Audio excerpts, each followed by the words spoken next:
Boa tarde a todos. É uma honra receber o convite aqui do TRT 13 para conversarmos um pouco sobre disponibilidade dos direitos trabalhistas e a reforma. A Lei 13.467, por que não a Lei 13.429? E aí, eu vou começar com uma pergunta que talvez leve vocês lá para os bancos da faculdade, lembrando aquele período tão bacana da vida, né? E a pergunta é, o direito evolui? Porque nos cursos de direito civil, penal, do trabalho, tem lá um capítulo, a evolução do direito civil, do trabalho, penal. Resultado, será que vale a pena a gente usar essa expressão, evolução do direito? Porque, no fundo, essa expressão traz alguns problemas. Quando eu digo que algo evoluiu, eu estou dizendo que mudou para melhor. Saibam do seguinte, essa história de evolução do direito começou com Rudolf von Jhering, porque ele achava isso. Aquela obra, A Luta pelo Direito, falava ele, se você não defender seu direito, ele perece. Se um povo não defende seu direito, ele perece.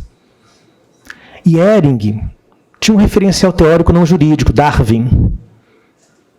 A luta do mais forte, a defesa, a sobrevivência.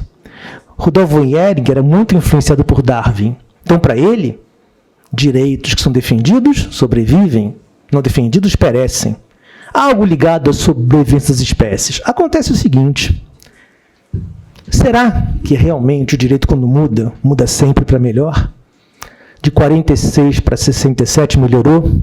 De Weimar para Hitler melhorou? Razão pela qual eu vou dizer a vocês que essa é uma expressão a abandonar. É bom evitar falar de evolução do direito, porque a palavra evolução anestesia senso crítico. Ah, evoluiu é porque melhorou. A etapa nova é forçosamente melhor do que a anterior. Melhor, a meu ver, nesse assunto, é lembrar o Leão de Gui ou o nosso brasileiro Orlando Gomes, que lidava com o dia do trabalho também. O direito, gente, ele não evolui, ele se transforma, e às vezes para pior. Porque as transformações do direito são pela trilha da política. Resultado, pessoal, essa é uma primeira observação, para a gente começar a pensar o assunto. O que houve com o direito do trabalho não foi uma evolução, foi uma transformação.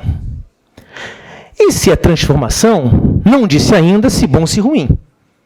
Isso preservou meu senso crítico, que é essencial para analisar as questões, para fazer uma avaliação. Claro que no meu senso crítico, eu acabei concluindo que mudou para pior, vou chegar lá. Mas notem, evitem falar de evolução no direito.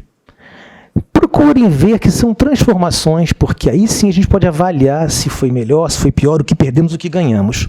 Agora, uma coisa é certa. Para avançar e chegar na reforma trabalhista, após essa primeira advertência, tem uma segunda. O que é dispor de um direito, né? O que é dispor de um direito? Direitos subjetivos, potestativos.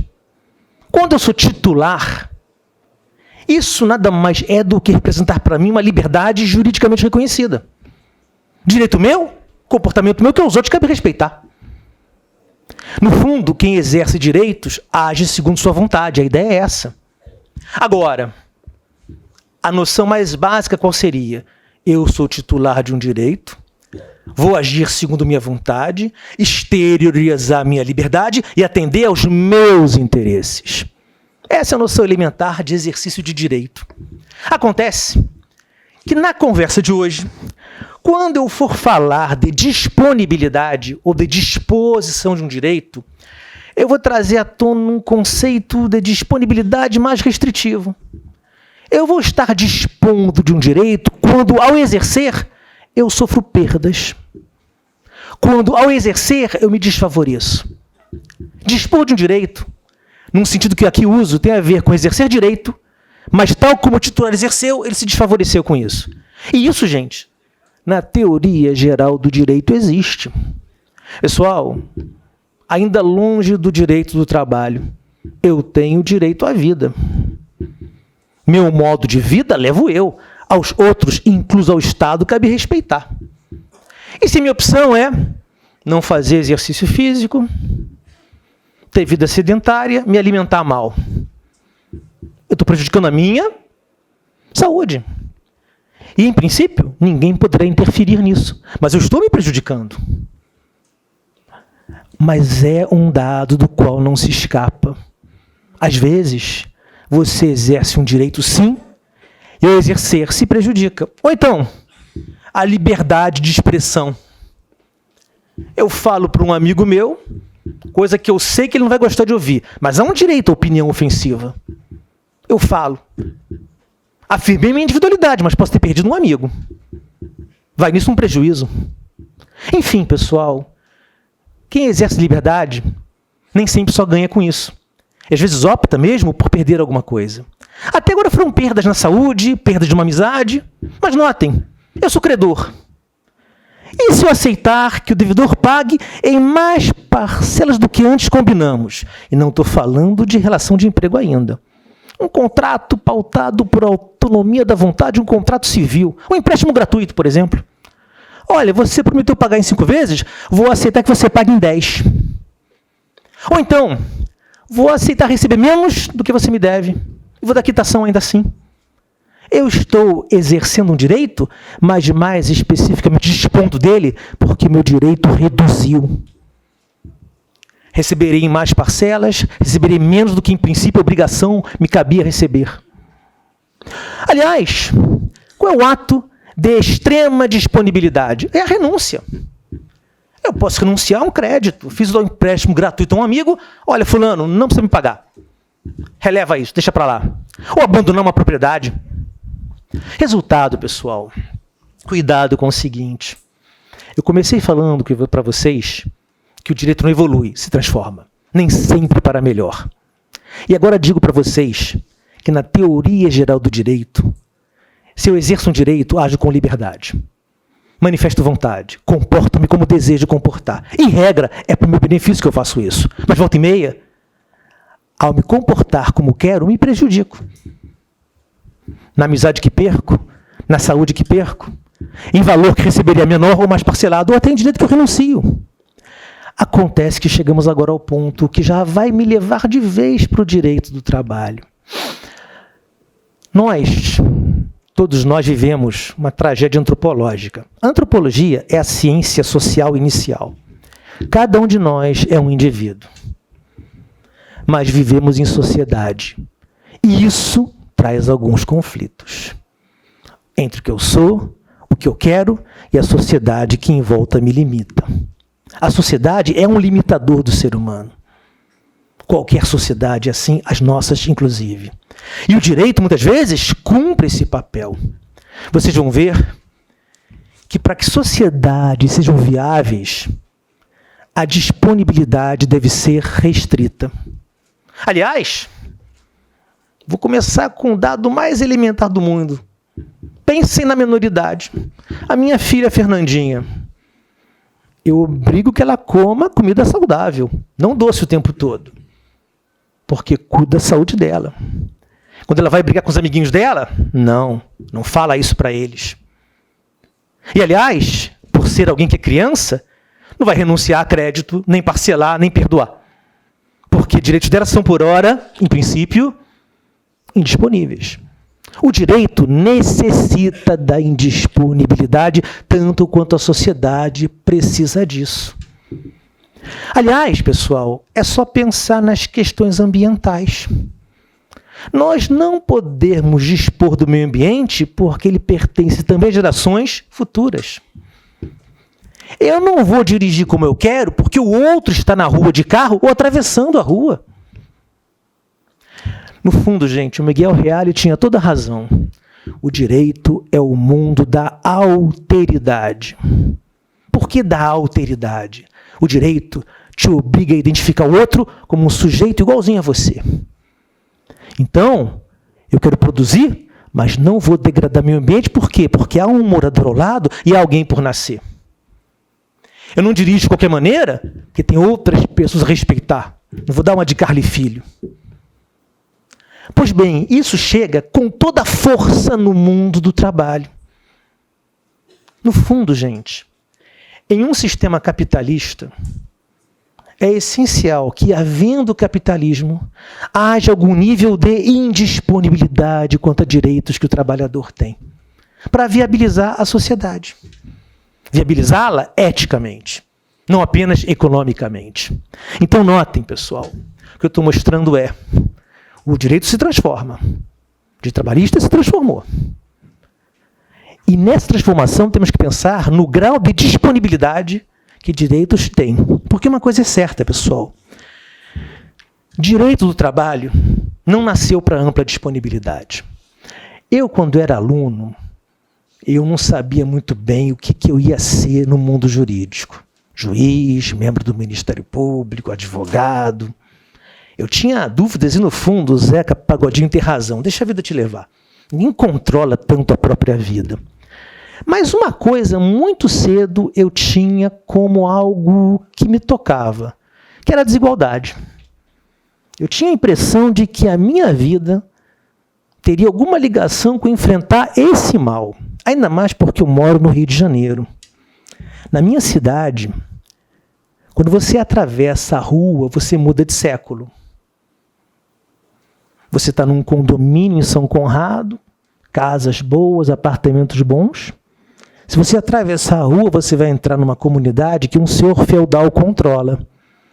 Seja um senhor feudal traficante ou miliciano.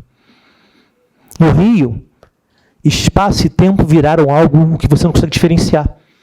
Você atravessa a rua e muda de século. Isso acontece muito no nosso país. O nosso país é um país onde as fases todas da história se superpõem. Tem aquele autoempregado qualificadíssimo e tem o trabalho escravo. E tudo acontece hoje em nosso país, nesses 8 milhões de quilômetros quadrados. Resultado, eu tinha uma certa ideia de que eu deveria me voltar para questões ligadas ao combate contra a desigualdade. E aí, eu comecei a me encantar por direito do trabalho. Né? É a tal história. Tem uma frase muito famosa do direito civil clássico. Quem diz contratual, diz justo. Aquela conversa de que a obrigação contratual é intrinsecamente justa. Como é inaceitável, como é injusto o que você é obrigado a fazer porque você manifestou vontade consentindo. Era aquela concepção do direito civil tradicional de que a obrigação contratual era intrinsecamente justa. A obrigação tributária pode ser injusta. Eu voto na eleição, se bobear meu candidato nem eleito é, ou se eleito é, me passa a perna, e ele vota uma lei tributária com a qual não concordo. A obrigação tributária não tem minha adesão direta. Eu posso questionar, mas a obrigação contratual, aí vinha a frase dos franceses, quem diz contratual, diz justo. Como questionar o que você assumiu fazer perante outro? Tem até uma base moral para isso. Pois bem, direito do trabalho nasce quando essa frase é contestada. Pessoal, aquela famosa frase do Lacordaire, entre o forte e o fraco, entre o senhor e o servo, é a liberdade que oprime, é a lei que liberta. E a lei, quando vem para prever direitos e seu nível de indisponibilidade. Outra frase muito boa que eu gosto também, o homem necessitado não é um homem livre. Pessoal, eu começo a exercer a minha liberdade quando atendi às minhas necessidades. Se eu ainda não atendi às minhas necessidades, eu não tenho condições materiais de exercer liberdade. Ou uma outra frase muito boa do Eduardo Couture. Só se combate uma desigualdade criando outra. No fundo, direito do trabalho nasce com base em tais ideias. Entre forte e fraco, a liberdade pode ser opressora, mas a lei pode libertar. Muitos contratos que eu celebro, não tem a ver com a minha vontade, com a minha necessidade. Quem celebra feliz um contrato de seguro-saúde? Você celebra porque você precisa. Resultado, pessoal, realmente, a lei trabalhista nasceu criando-se uma desigualdade para combater outra. Notem, pessoal, e esse é um ponto importante, né? O direito do trabalho, quando nasce, ele estava tão vinculado a essa ideia de que alguns contratos não são fruto de liberdade, que a gente bem sabe, porque estudamos na faculdade isso, que tivemos aquelas teses, chamadas teses não contratualistas, né? Aquelas teses institucionalistas. Não há um contrato entre empregado e empregador, há uma inserção na estrutura produtiva do empregado. E aí tem direitos que a lei garante, porque o empregado não negocia com o empregador. Eu tenho um amigo meu, que é engenheiro. Aí, na época da reforma trabalhista, ele chegou para mim, mas Berthier, deixa a reforma vir, a reforma é muito boa. O empregado e o empregador tem mais que conversar mesmo. Pessoal, não vou aqui reviver as teses não contratualistas, mas numa boa, empregado e empregador conversam. Eu, caixa de banco, pego um telefone, ligo para o presidente do banco e digo, o secretário do presidente, bota na linha que eu quero discutir aumento com ele. Pessoal, simplesmente, esse diálogo entre empregado e empregador não se faz com tal facilidade. No fundo, com quem que o empregado fala muitas vezes? Com o superior hierárquico dele, que é outro empregado também, cuja esfera decisória não é tão ampla assim na empresa. Vou dizer uma coisa para vocês. Só no emprego doméstico, aí sim, o empregado pouco qualificado fala olho a olho com o empregador. Aí sim. No emprego doméstico, a regra é essa.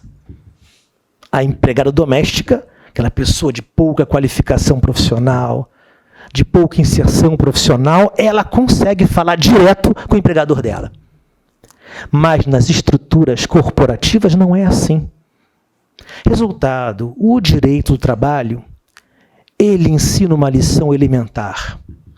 Não dá para ter fetichismo pelo contrato. O contrato não resolve tudo.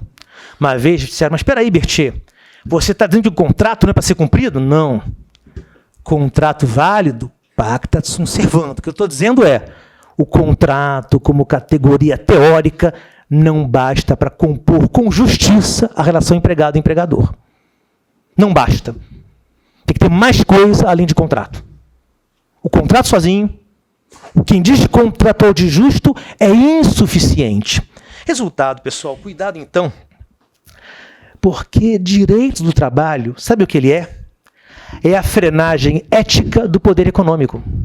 É isso. A síntese é essa. Esse ramo nasceu para isso, para ser a frenagem ética do poder econômico. Pessoal, a economia ensina a otimizar resultados. O direito ensina que nem toda otimização para você é boa para o mundo. Os outros também existem. É a tal alteridade que falava Miguel Reale. Uma empresa pode querer explorar ao máximo a atividade dela para degradar meio ambiente e explorar o extremo trabalhador. Mas não dá para ser assim. Porque gerações futuras têm direito ao meio ambiente, que há de ser preservado. E o trabalhador tem que ter uma vida digna. Então, o de trabalho, gente, na essência, é essa frenagem ética do poder econômico.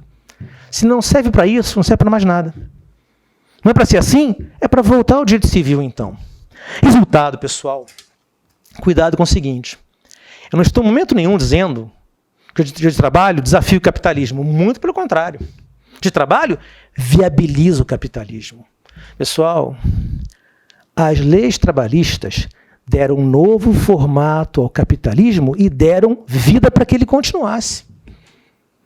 É tal história, a gente às vezes fica estudando direito e esquece de ler literatura, vale a pena ler. Tem uma obra que eu gosto muito, o Leopardo, escrita por Lampedusa, um autor italiano. Qual é a história do Leopardo? Há um nobre na Itália, que é um sujeito de sangue azulérrimo, um aristocrata, título de nobreza, sangue azul, mas um sujeito que tem lá frustrações familiares e está falido. Por quê? Porque a era dele foi a Idade Média que estava acabando. Mas tinha um sujeito que ele tinha uma relação, assim, às vezes meio de briga, mas que ele gostava muito, era o sobrinho dele. Ele tinha filhos, mas assim, o sobrinho que o contestava, que era um rapaz mais corajoso, tinha mais elan, ele gostava do sobrinho. E o sobrinho resolve casar com uma moça da cidade, que era filha do comerciante mais rico da cidade. E aí, o que percebe o Leopardo O nome do romance tem a ver com o patriarca da família nobre. Ele sempre foi um elitista. Sempre foi um elitista. Né? Mas ele percebe o seguinte: eu estou cada vez mais sem dinheiro, meu capital de giro não existe mais, eu tenho terras, não tenho capital de giro, vou ter que vender meus palácios. Agora, e se o meu sobrinho casar com essa moça podre de rica? Aí tem uma hora no romance em que um membro da família nobre pergunta para ele, para o Leopardo, que é o patriarca: você, que é um sujeito tão conservador, tão careta, tão assim elitista, como é que você vai deixar teu sobrinho Tancredi casar com a tal da Angélica, que é uma moça bonita, coisa e tal, mas o pai dela é um cara que não tem nome de família, só tem dinheiro? Ao que responde o patriarca Leopardo: às vezes as coisas devem mudar para que continuem as mesmas. Essa é uma máxima da política. E é bom entender como o mundo funciona, porque é assim muitas vezes. Isso se passou com o capitalismo. Ele mudou para as coisas continuarem as mesmas. Direito do trabalho é, sim, a legalização da classe operária. Você dá forma jurídica ao que a economia criou, mas muda dando direitos. Então, cuidado, gente, porque esse é o papel do direito do trabalho. É por isso que ele nasceu. Por isso que houve uma fuga do direito civil, para atender a esse tipo de questão que o mundo precisa até hoje. Pois bem, claro que aí, pessoal, vem a reação liberal. Né? Se eu for ao pensamento liberal, né, o que dá para dizer do pensamento liberal? Bom, primeiro, Estado mínimo. Aquele Estado voltado para a segurança pública, garantir contratos e meio que ponto final. Estado mínimo para quê? Para respeitar as individualidades. Não só quanto a costumes, mas também quanto à atuação no mercado. Ou seja, é para imperar a autonomia das vontades nos contratos. E, aliás, se é para imperar a vontade autônoma, a lógica é da não intervenção. Estado mínimo, individualidades livres, a autonomia da vontade, não intervenção. Pessoal, o liberalismo tem as versões várias dele, mas tem uma que eu acho muito boa, porque é uma versão que mostra bem o quanto o liberalismo desafia e conflita com o direito do trabalho. Tem um autor, já falecido, chamado Robert Nozick. Para alguns, ele nem é um liberal, é um libertariano, porque é uma versão extremada do liberalismo. O que ele fala? A ideia dele é a seguinte: segundo ele, as escolhas dos outros limitam as nossas. Isso é legítimo. Ele começa com exemplos com o casamento. O senhor A casou com a senhora A. O senhor B queria casar com a senhora A, mas está casada. Casou com a senhora B. C queria casar com a senhora A. Ou com a B, mas estão casadas. Casou com a C. Ou seja, quando A casou com A, quando B casou com B, limitaram possibilidades para quem? Para os outros. Até que chegou o senhor Z. O senhor Z ou vai casar com a senhora Z ou fica solteiro. Agora, aí pondera o Nozick. Quando o senhor Z se casa com a senhora Z, não é porque as opções acabaram, que não foi um ato voluntário. Depois que ele explica com casamentos, ele traz para os contratos. Há um ótimo emprego oferecido, eu pego esse emprego. Esse emprego não está mais vago. Você pega o segundo emprego bom, você é o terceiro, você é o quarto, você é o quinto. Até que sobrou o último emprego, que é um emprego ruim. Quem pegar, praticou um ato voluntário, segundo Nozick. No fundo, pessoal, a ideia seria a seguinte: o mundo é uma grande competição de todos contra todos. Aliás, nesse mundo, onde a escolha de um limita a ação do outro, não há mais distinção capital-trabalho. Nós todos operamos no mercado como se iguais fôssemos. O trabalhador vira, sabe o quê? Vira um empresário de si mesmo. É o tal sujeito que faz trabalho intermitente. Vários vínculos, porque quando chamar ele está lá.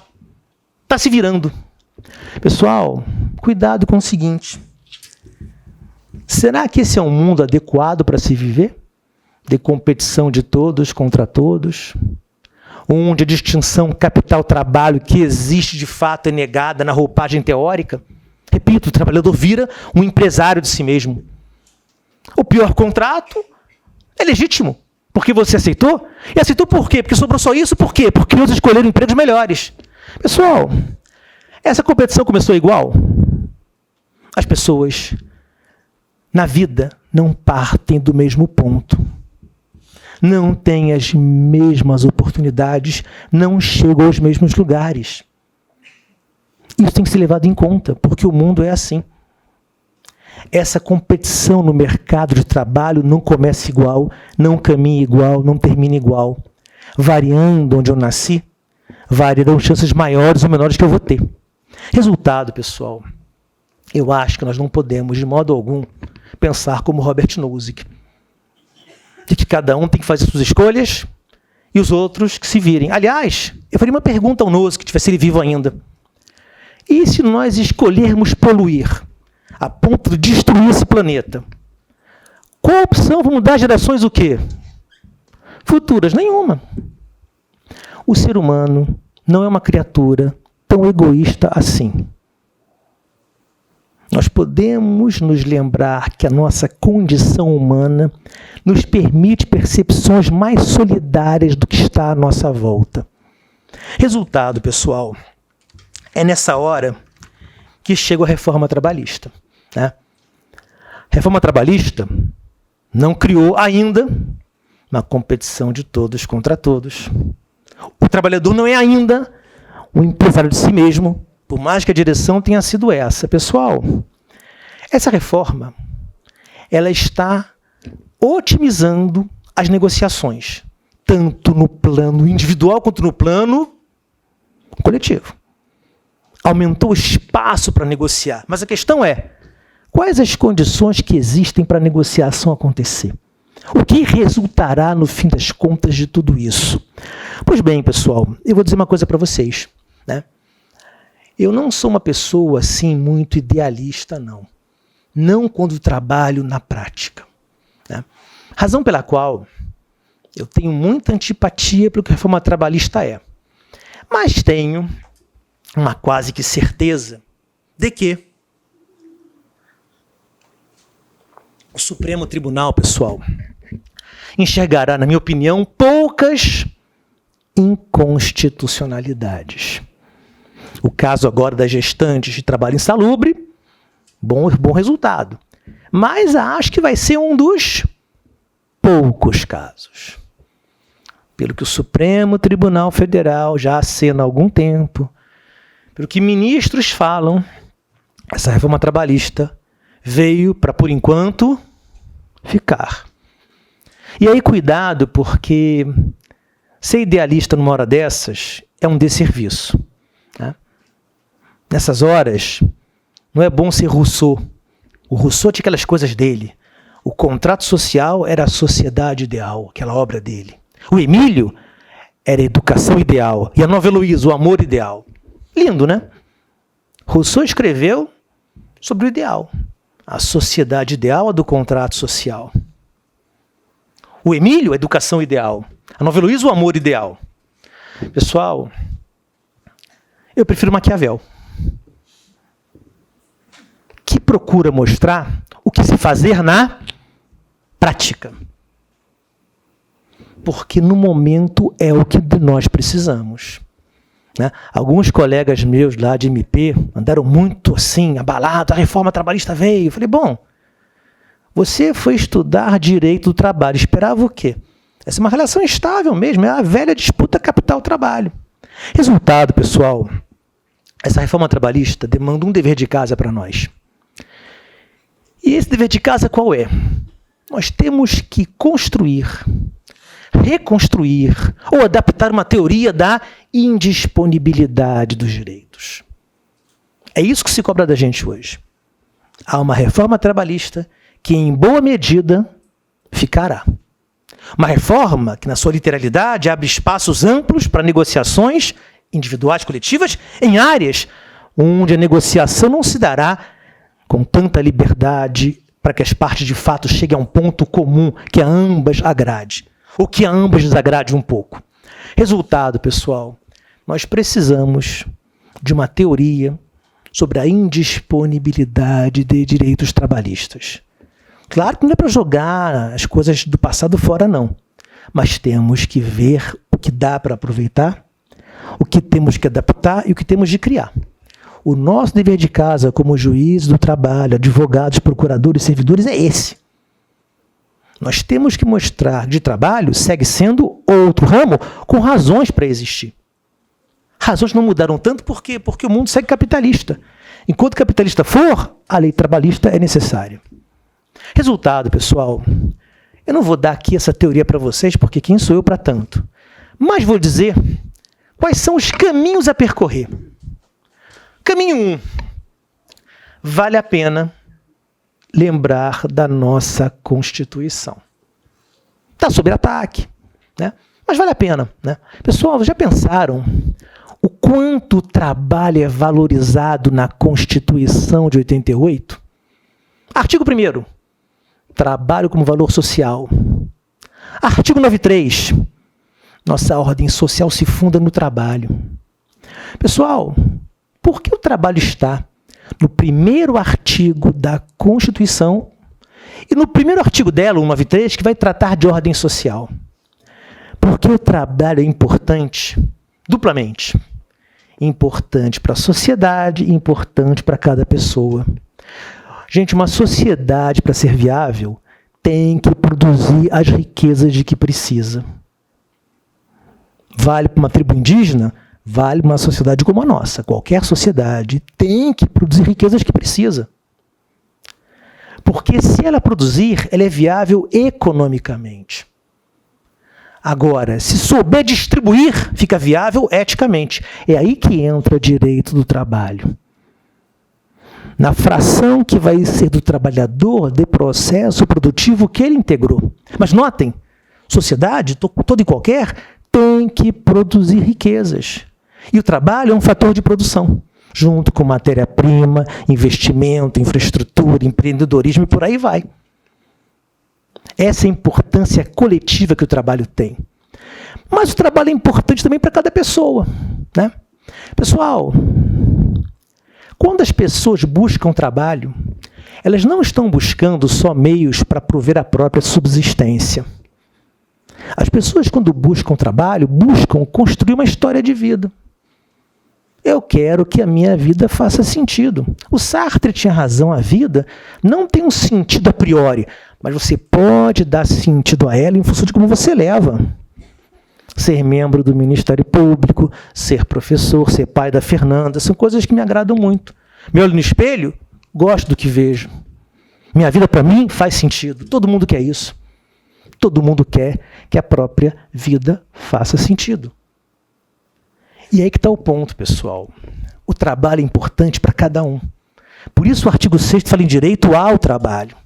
As pessoas, quando buscam trabalho, não estão buscando só viver, sobreviver. Estão buscando dar parte do significado da vida que tem. E aí vem um problema sério. Por quê? A nossa Constituição faz o que ela pode. No artigo 205, prevê a educação. Que prevê, 205, a educação é para quê? Para qualificar para o trabalho e preparar para a cidadania.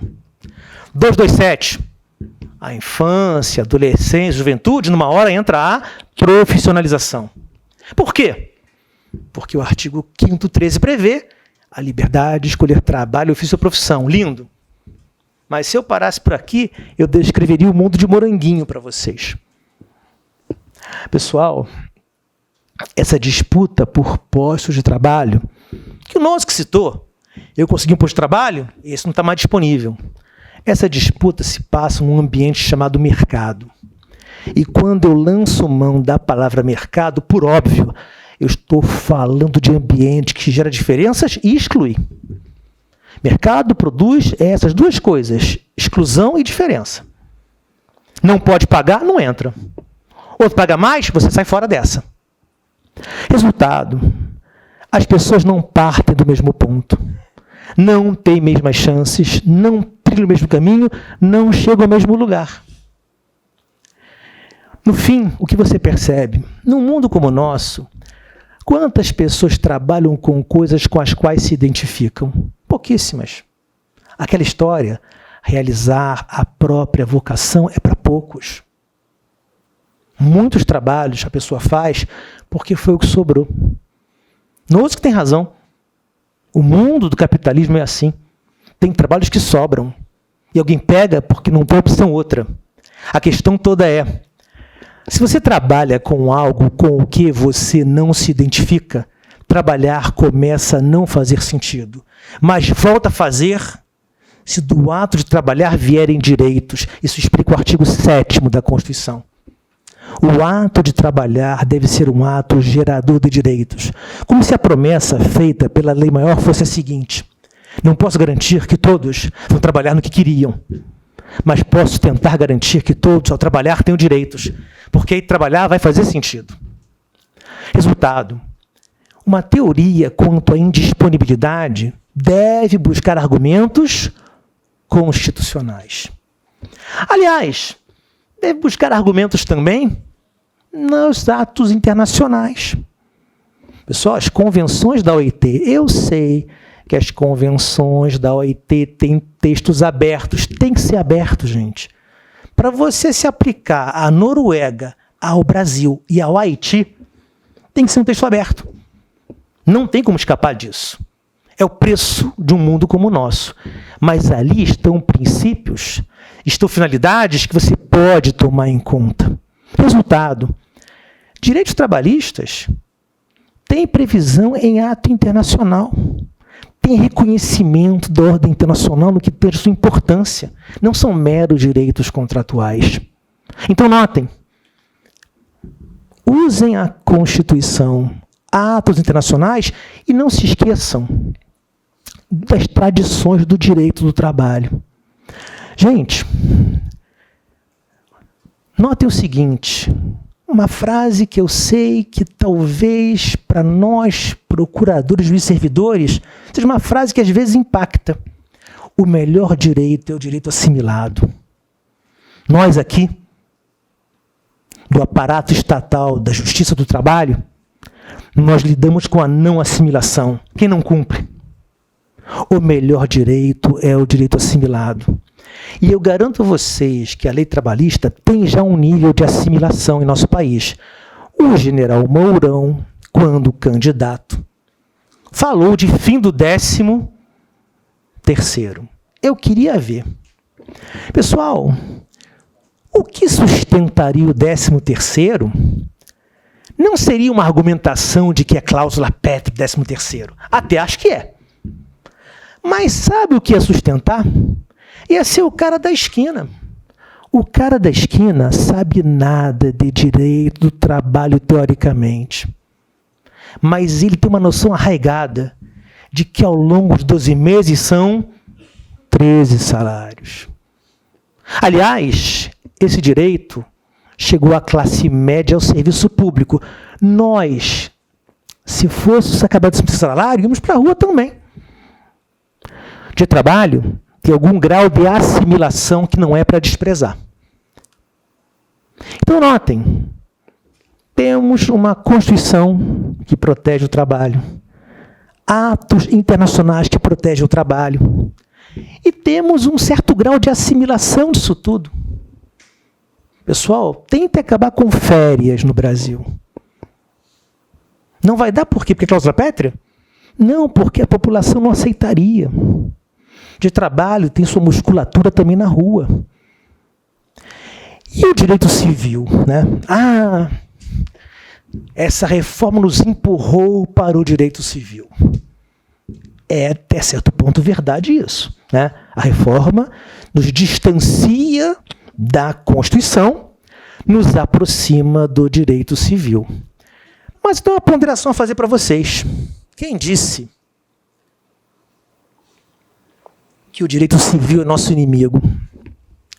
Olha, se a reforma trabalhista tivesse vindo quando o Código Civil era o de 16, ia ser muito complicado. Porque o Código de 16 era patrimonialista, era individualista, burguês, por assim dizer. O Código de 2002 não é, não. Tem função social do contrato, a eticidade, a socialidade. O Código Civil pode ser manejada em prol de indisponibilidade. Vou dar um exemplo aqui. Vamos lá. Prevê agora o artigo 611 da CLT, 611-A, que em acordo coletivo, convenção coletiva, pode haver uma redução de direitos, supressão, sem nada em troca. A tal flexibilização incondicionada. A redução de direitos, supressão, sem mecanismo compensatório. Pessoal, se isso for feito ao extremo, me dá a lesão do Código Civil, que eu faço um bom trabalho em cima disso. Por que não usar a lesão? Resultado de acordo de vontade, que é o quê? Desproporcional. Desfavorecendo a parte já mais fraca. Então, cuidado. Né? O Código Civil não é obrigatoriamente inimigo nosso. Não esse novo Código Civil. É saber trabalhar a função social do contrato, o estado de perigo, a lesão. Dá para fazer bom uso dele. Resultado, gente. É importante ver que o direito do trabalho tem DNA e não perdeu sua identidade. Logo, alguns direitos devem ter a marca da indisponibilidade, sim, ou absoluta ou relativa, na linha do Maurício Godinho Delgado, ideia que para mim é para preservar. E o nosso combate ainda é contra o quê? Precarização, hiperexploração. Nós, no fundo, continuamos com a nossa mesmíssima missão, ainda que um sistema normativo ou outro. Não mudamos na essência. Essa é a questão. E digo mais a vocês, pessoal, nesse sentido, cuidado, porque o direito do trabalho, pessoal, ele, a meu ver, ainda tem por base o princípio da proteção. A lógica ainda é essa. Né? E digo mais, a reforma, a meu ver, perdeu uma chance. Né? Eles mudaram o artigo 8º. Né? O direito comum é fonte subsidiária, o direito comum é fonte subsidiária de trabalho. Então, o antigo falava o quê? Vem direito comum subsidiariamente, se houver compatibilidade com os nossos princípios. Pessoal, se eu fosse um reformista, eu não sou, eu teria sido mais malvado. Eu mudaria o artigo 8º para dizer o seguinte: o direito comum é fonte do direito do trabalho, ia ser pior. Mas é fonte subsidiária, não é fonte direta. Porque temos ainda principiologia própria, ainda que o artigo 8º não mais lembre dela em sua literalidade. Ser fonte é uma coisa, ser fonte subsidiária é outra. O direito civil é uma fonte subsidiária. Vem de lá, o que cá não trata, se compatível com princípios que cá existem. Resultado, pessoal, com isso, eu estou mostrando que dá para ter construções teóricas que preservem a natureza histórica do direito do trabalho. Pois bem, feitas tais colocações, o que eu quero fazer agora com vocês? Eu quero pegar alguns casos, alguns pontos da reforma, para conversar a respeito. Algumas questões aqui para a gente ver o que dá para fazer mais concretamente. Né? Pessoal, por que essa parte teórica? Eu sempre que vou dar palestra, tem uma coisa que me marca. Eu tento fugir do mais do mesmo. Eu procuro fazer algo para inquietar. Depois disso, eu vou para a prática. Querem ver só? Algumas questões que a gente pode fazer, começando com negociação coletiva. Querem ver só? Primeira coisa, né? O que fala agora o 601, aliás, o artigo 8º da CLT? Que acordo coletivo, construção coletiva, são negócios jurídicos. Negócios jurídicos. E o juiz, quando analisar, se pautará pelo quê? O tal princípio da intervenção mínima na vontade coletiva. Vamos lá, pessoal. Algumas questões aqui. Como nasce um princípio no direito? Não é na canetada. Pessoal, o direito administrativo levou um bom tempo para criar moralidade administrativa. O penal para criar legalidade, o tributário para criar legalidade. Princípios não nascem porque uma lei os menciona. Princípios devem ter maturação, construção histórica. Eu, sinceramente, acho que essa ideia não é um princípio ainda. Porque não tem trajetória para ser. Princípio não nasce por mera literalidade. Princípio nasce Porque aquele aspecto é um aspecto cultural, valorativo, central para aquele ramo do direito, tal como já experimentado. O princípio tem que ter passado. Senão, não tem como trabalhar. É uma ideia que você mora consagra porque a história levou a tanto. Não em 82 dias de processo legislativo. Mas não para por aí não, pessoal. Será que acordo coletivo, convenção coletiva, são negócios jurídicos? Como o artigo 8º diz? Pessoal, tudo bem, dá para dizer, é um negócio jurídico normativo. Mas, no fundo, ser normativo não é o clássico negócio jurídico. Pessoal, negócio jurídico por excelência é o acordo entre as partes determinadas, vinculando elas. Nós bem conhecemos a frase do Carnelucci. Esses atos, principalmente a convenção coletiva, têm corpo de contrato e alma de lei. Vai para além dos signatários. Não são negócios jurídicos, são instrumentos normativos.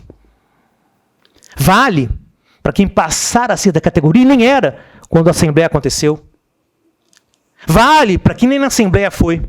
E aí, tem algumas questões muito interessantes para discutir, pensando hoje em dia. Querem ver só? Por exemplo, eu já fui a muita Assembleia Sindical na minha vida, né? Muita coisa aprovada por aclamação. E a lista de presença, bem precária, né? Por quê? Porque convenção coletiva, acordo coletivo, era para criar direitos, além do conteúdo mínimo do contrato de trabalho. Tanto é, pegando 612 SLT, primeira convocação, segunda convocação, o que eu sempre falei, na primeira convocação não deu quórum, na segunda não deu, na terceira vai com o que tem, porque era para criar direitos. Agora mudou. Agora, e o Supremo caminha para deixar claramente que isso é constitucional na visão dele, agora pode ser para quê, gente? Redução, supressão de direitos. Eu agora vou ler com mais atenção os 612 SLT. Ou seja, tem que ter o quórum da primeira ou segunda, senão não dá para deliberar. Antes não. Eu cansei de falar, olha, primeira convocação, não deu, segunda não deu, terceira, vai com quantos tem. Porque era para criar direitos, aumentá-los. Agora não. Pode ser para quê?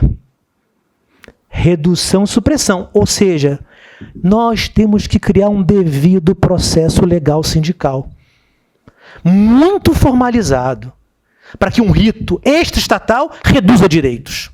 Eu quero ver a publicação da convocação da Assembleia devidamente divulgada. Eu quero a lista de presença. Eu quero a primeira convocação apurada, a segunda, e se não teve a segunda quórum, não tem deliberação. Porque para redução de direitos, a lógica tem que ser outra. Esse é um ponto. Outro ponto a pensar, e aqui até liberais vão concordar comigo.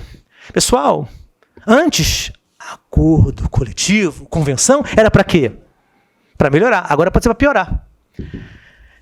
Uma coisa que o Brasil discute pouco. Assembleias sindicais são um todo homogêneo? Todo mundo que está lá tem o mesmo interesse? Vou dar um exemplo aqui. Uma certa empresa que tem 800 empregados, 100 fazem trabalho insalubre. 100. Não 800, 100. Dos 800. E aí, uma assembleia de empregados para votar um acordo coletivo, e uma das cláusulas qual é? Aproveitando o 611, a redução do adicional por trabalho insalubre. Pessoal, digamos que dos 800 empregados, estão 500 na Assembleia. E dos 100 que faz trabalho insalubre, estão 80. Pessoal, democracia nunca é ditadura da maioria pura e simplesmente. Uma das questões a ponderar agora é a seguinte: em tais assembleias sindicais, pode a maioria suprimir direitos da minoria?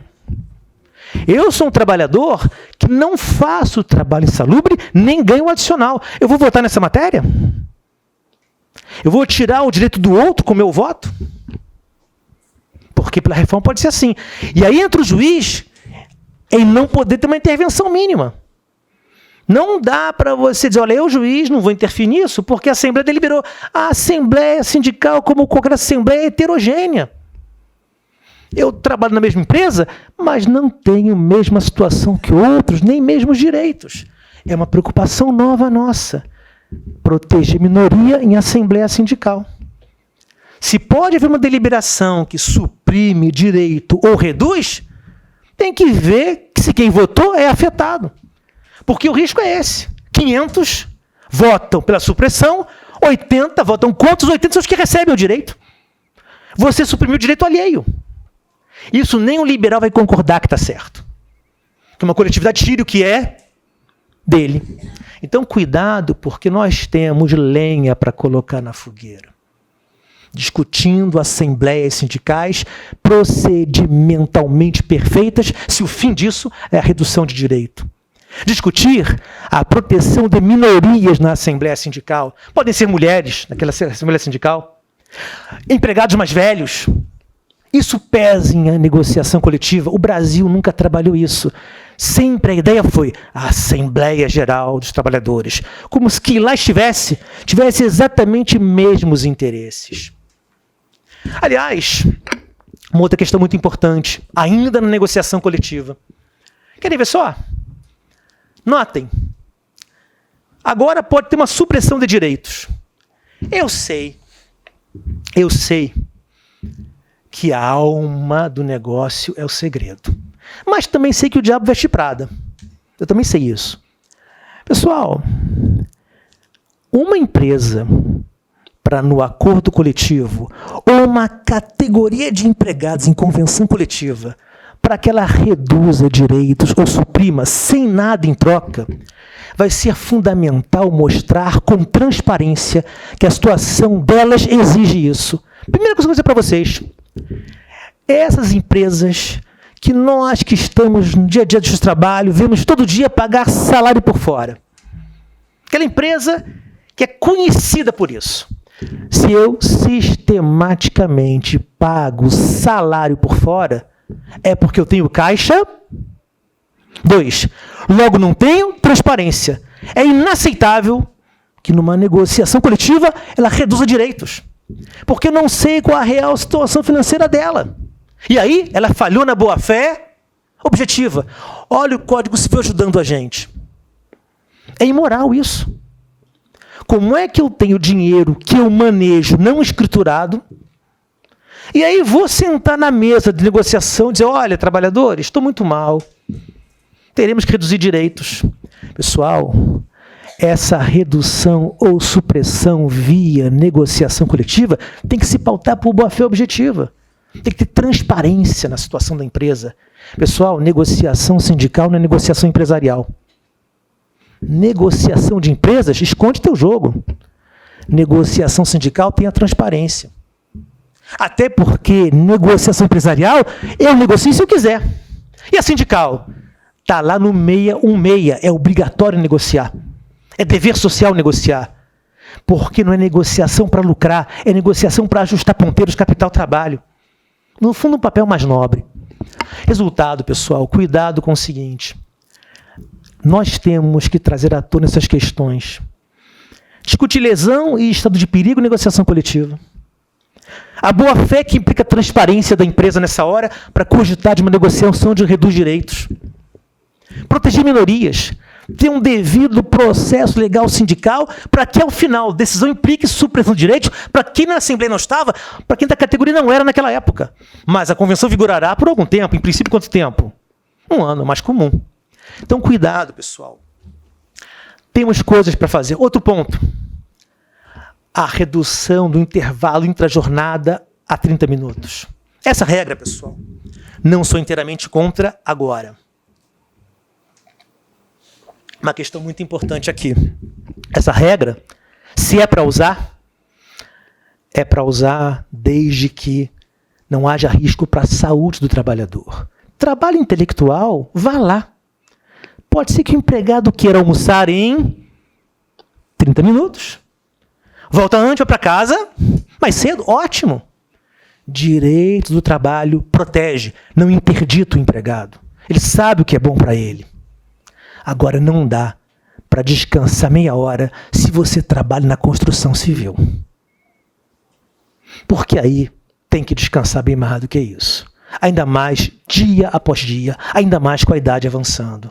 Uma das piores partes da reforma é quando se afirma, lá no 611-A, que para efeitos desse artigo, questão de duração do trabalho não é norma de saúde. Pessoal, o papel aceita tudo, a ética não. Essa é uma declaração legislativa indecorosa, porque simplesmente não é verdade. A lei ser hipócrita é um defeito grave. Né? É a tal história, se eu for ao passado, né? As nossas leis coloniais, o escravo era coisa. Você podia doar o escravo, vender o escravo, herdar o escravo, alugar o escravo, porque era coisa. Olha as leis penais para ver se ele era coisa. Nas leis penais, praticasse ele crime, a pena era agravada. O crime era o primeiro ato humano do escravo. Ele cometia crime e lembrava que ele era gente. A hipocrisia da lei é uma das coisas mais terríveis para a democracia. Porque a lei tem que ser uma expressão da política, vá lá, mas da razão também. Não dá para dizer um absurdo desses e não ter uma reação. É indecoroso dizer que duração do trabalho não tem ligação com saúde. Mas, enfim, peguei alguns exemplos. Vou dar um outro. O acordo coletivo superando a convenção, mesmo sendo pior para o empregado. Pessoal, essa é uma das piores partes. Por quê? Você está levando a negociação coletiva para o centro de poder do empregador, que é a empresa. Uma coisa rara, que acho eu, vai passar a ser frequente. Acordo coletivo em pequena empresa. Nossa tradição nunca foi ter acordo coletivo em pequena empresa. Quem fazia acordo coletivo? A empresa robusta. Ao ser robusta, tinha condições melhores que a convenção dava para empregados em geral. Agora não. Pode ser que cada empresa tenha o seu acordo. Já imaginaram uma assembleia com 20 empregados? O empregador conhece as pessoas. É fácil para ele o quê? Pressionar. Opinião minha? Vamos ter que criar uma teoria de que em tais assembleias vai ter votação secreta. São 70 empregados. Voto secreto. Para que não saiba o empregador como eu votei. Vai ser a saída, talvez. A assembleia não vai poder ser levantando a mão. Porque o risco vai ser esse. Eu tenho 70 empregados. Quero um acordo coletivo. São 70, eu pressiono 70 pessoas. E, aliás, quem votar contra dispensa sem justa causa, como falava Pontes de Miranda, a denúncia vazia do contrato de trabalho. Eu vou deixar passar um tempinho para não dar na pinta e mando embora. Por quê? Não tem motivo. Pessoal, a denúncia vazia prova o seguinte: a relação de emprego é uma relação de poder. Uma dica para vocês. Quanto mais poder eu tenho, de menos direito preciso. Vou pegar meu colega lá de UERJ, o Luiz Roberto Barroso. Tem que ter direitos como qualquer indivíduo, mas é ministro do Supremo Tribunal Federal, é uma pessoa respeitadíssima. Pela respeitabilidade que ele tem, ele é bem tratado onde vai. E é uma pessoa simpaticíssima, inclusive. Mas mais poderoso é, menos direitos você precisa. Quem que precisa desesperadamente de direitos? Quem não tem, poder. Esse é o ponto. Quanto menos poder tenho, mais essencial é ter direitos, porque é assim que me respeitam. Então, cuidado que o empregado precisa desesperadamente de direitos, porque poder ele não tem. Mais substituível é, de mais direito. Precisa porque menos poder possui. Então, cuidado, porque, notem, temos que pensar em votação secreta em acordo coletivo numa empresa pequena. Temos o que fazer ainda, numa lógica protetiva. E no plano individual? Para dar alguns exemplos também no plano individual. Querem ver só? No plano individual, o empregado hipersuficiente, né? Lá do 444, parágrafo único. Né? Aquele sujeito que tem diploma de curso superior e ganha 2 vezes ou mais o teto do regime geral de previdência. Pessoal, 11 mil e tantos reais, né? Claro que no Brasil é um baita salário. Comparativamente, é um baita salário. Mas vamos e venhamos. Ele tem 2 filhos, crianças na escola particular. A esposa trabalha e ganha parecido com ele, mas pagam plano de saúde, estão pagando o caso estão comprando, não vão a Paris esse ano. Né? Resultado, pessoal, eu me disporia a discutir essa ideia de que empregados bem remunerados, de muita aceitação no mercado, demandariam menor proteção. Isso eu topo debater, mas em um patamar o quê? Bem mais alto. Bem mais alto. Até porque, pessoal, o autoempregado jamais é sindicalizado. Ele não se identifica com o sindicato da categoria, porque na negociação ele fala pela empresa. Então tá bom. Tem empregado, sim, que pode ter uma regra contratual mais livre, porque aquele sujeito de alto salário, de aceitação no mercado, uma empresa o dispensa, ele tem trabalho que ele consegue. Agora, 11 mil reais, não. Agora, e se acontecer na prática? Vou dizer uma coisa para vocês. Se porventura uma empresa começar a chamar os hipersuficientes, ver se pode, né, para uma sala. Conselho, coletivizem a questão. A empresa está propondo a cada um de nós isso. Nós queremos agora que o sindicato fale por nós. Direito do trabalho nasceu assim. Quando o empregado viu que sozinho ficava fraco, o que ele fez? Coletivizou. Pessoal, as greves nasceram assim. Uma coisa curiosa, né? Todo curso de direito do trabalho acaba no capítulo final com o tema greve. Você explica os princípios, o que é empregado, empregador, e no fim, greve. O último capítulo teórico é o primeiro histórico. Empregados primeiro fizeram greve e deu certo. Aí, quando viram que isso ia acontecer de novo, criaram um sindicato. E depois veio a lei trabalhista, para legalizar a classe operária. Mas notem, pessoal, o hipersuficiente tem que pensar em coletivizar o debate. Aquele banco chamando vários empregados desse padrão salarial. Olha, fala com cada um não, fala com o sindicato. Outro problema, né? O tal acordo extrajudicial a ser homologado. Pessoal, esse acordo extrajudicial homologado não pode virar uma sistemática para ofender o artigo 468 da CLT. Não é para alterar contrato, é para compor conflitos. Porque alterar impédios continua não podendo. O que eu vejo muito é, trouxemos aqui um acordo extrajudicial para ser homologado. Você lê, é uma alteração contra o trabalho. Mas aí, não tem conflito nenhum sendo composto. É alguém impondo sua vontade, que o empregado tem, na verdade, o quê? Perdeu o emprego. E o tal termo de quitação anual? Isso, para mim, é flagrantemente inconstitucional por ofensa ao acesso ao judiciário. Mas notem, pessoal, termo de quitação anual. Em qual ramo do direito um só pagamento implica 2 quitações? Paguei, recebi quitação. O que está pago está quitado. Esse termo acho uma perversidade. Porque se o empregador pagar tudo o que deve, nada mais devido, ele vai ter o quê? A comprovação. Por que pegar um recibo anual referente a recibos mensais que eu devo ter? Porque paguei o que devo, cumpri o contrato. Então, cuidado, essa é uma figura a ser vista como inconstitucional. Outro exemplo, a arbitragem. Fala lá a CLT que o árbitro, o empregado escolhe ou aceita lá o que o empregador oferece. Pessoal, sabem por que a magistratura, nesse assunto, não dá para afastar, na minha opinião? O juiz é um desinteressado pessoal na sentença que dá. Ele faz valer o direito. Eu julgo procedente, improcedente, homologo o acordo, segundo minha persuasão racional. Eu sou um desinteressado do conteúdo. Faço valer o direito.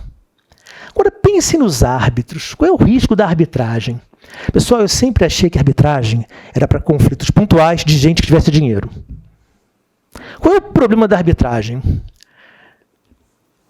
Um árbitro, pessoal, no fundo, vai ser escolhido por quem?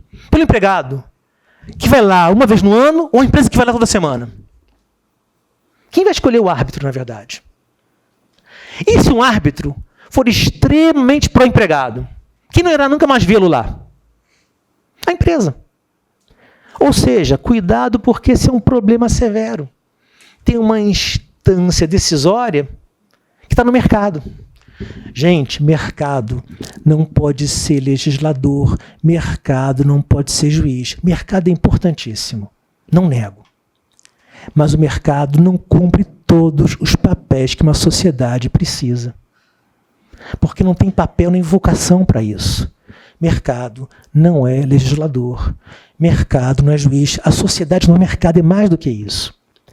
O mercado precisa de elementos externos que deem conta até do que ele produz de nefasto. Então, cuidado, gente, porque notem, temos muitas batalhas a travar. E aí, eu já estou encerrando aqui com uma colocação para vocês, né? Preservem o senso crítico de vocês. Preservem. Desconfiem também das próprias ideias. A atitude científica é de desconfiança. Digo mais a vocês, de trabalho, tem uma essência que envolve consagrar certo nível de indisponibilidade para direitos. Tem que funcionar assim. Alguém podia ponderar para mim, mas espera aí, Berti, e a economia? Pessoal, vamos lá. Primeira coisa. O Brasil passa por uma crise econômica. Passa. Mas uma coisa que eu vou dizer para vocês. Nunca confundam a realidade que vocês enfrentam com os discursos que podem ser criados em cima disso. Essa é a grande questão. Nunca façam a confusão entre a realidade que está ali e os discursos que são criados. Pessoal, a reforma da Previdência que se pretende, eu até sei que muita gente, de boa fé, quer resolver os problemas do Brasil com essa reforma. Pessoal, essa reforma não resolverá nossos problemas, nem aquecerá a economia tanto quanto se diz, porque, notem, qualquer solução para nosso país passa pela redistribuição de renda. Isso tem a ver com previdência forte, tributação, direito do trabalho. As pessoas querem melhorar o Brasil sem tocar nisso, na distribuição de renda. Isso não é possível, né? Então, a reforma trabalhista, a reforma tributária, da previdência que se está fazendo, a ideia é sempre essa. Vamos deixar quem tem uma condição de vida muito boa tendo e vamos ver o que dá para fazer, mas não mexamos tanto assim. Pessoal, se nós continuarmos assim, sem tocar no problema da desigualdade, o Brasil continuará longe da sua solução. Isso nenhum político fala, mas é a verdade a ser levada em conta. Sem redistribuição de renda via sistema previdenciário, via assistência, via tributação, via trabalho com direitos, você não resolve o problema desse país de jeito nenhum.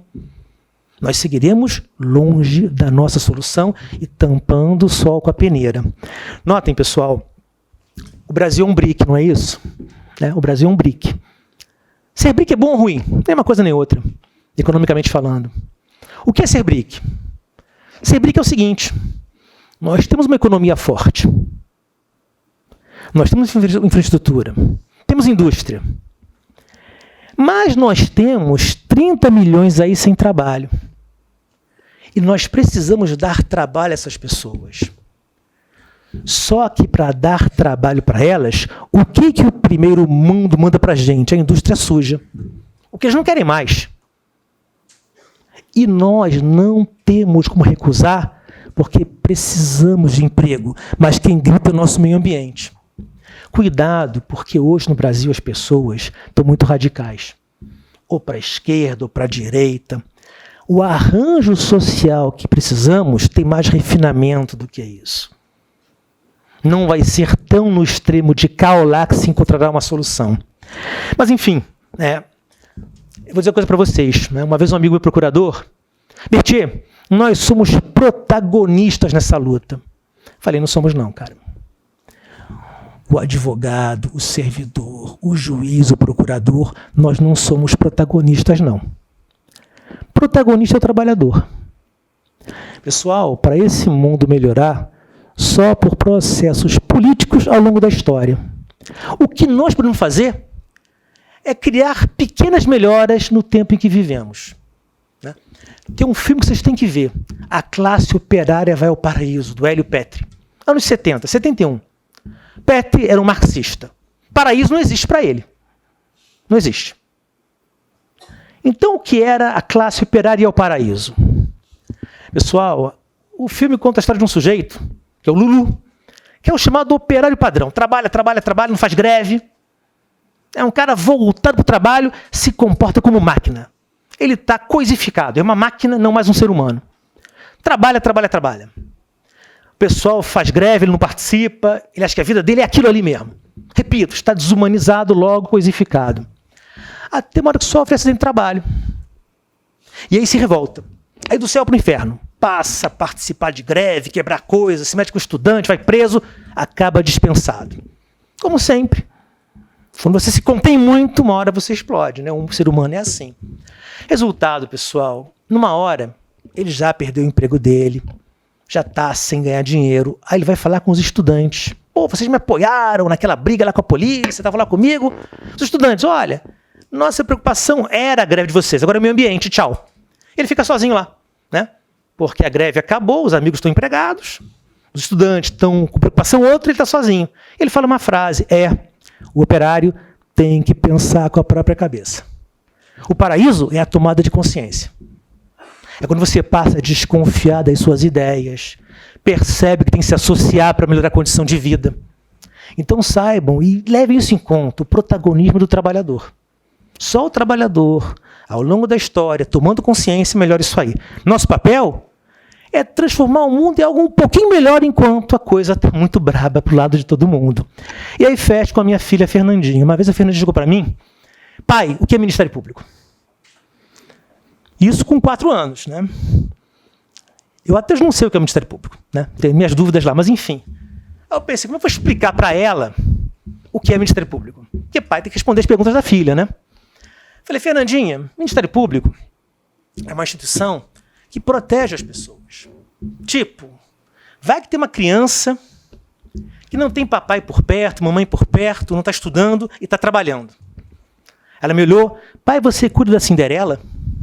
Né? Aí eu falei, Fernanda, você entendeu. Né?